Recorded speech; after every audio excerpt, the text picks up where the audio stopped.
Which way do you think this vote will go, and what does it tell you about the state of EU-China relations, trade relations? I think it's a challenge because the vehicle industry as a whole employs a huge number of workers across Europe.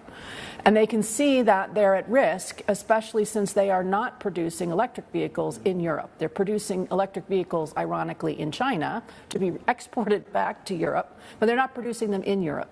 So the question is, what do you do about this? You have very cheap and very effective EVs coming in from China. If you don't stop them in some way from coming in, then you will not build up an effective domestic EV market. What about this whole idea of, look, if you can't beat them, join them? And that is, look, tariffs aside, bring in FDI, foreign investment, let them set up factories in Europe, employ Europeans and create jobs, etc., and let sales go where they may. I think that's why you see a split in Europe, actually, where you have some of the members who are welcoming inbound Chinese investment. The Chinese firms have promised to open or are opening a number of EV factories.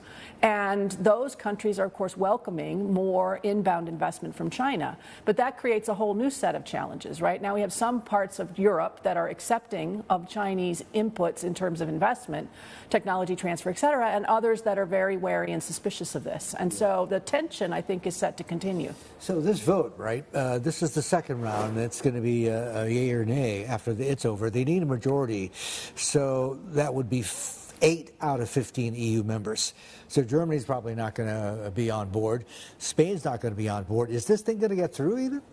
I think it's going to be very close because it's a percentage of the population plus the number of members. So it's a tough vote to get in the first place, and there are deep divisions between the EU members over how they're going to approach this.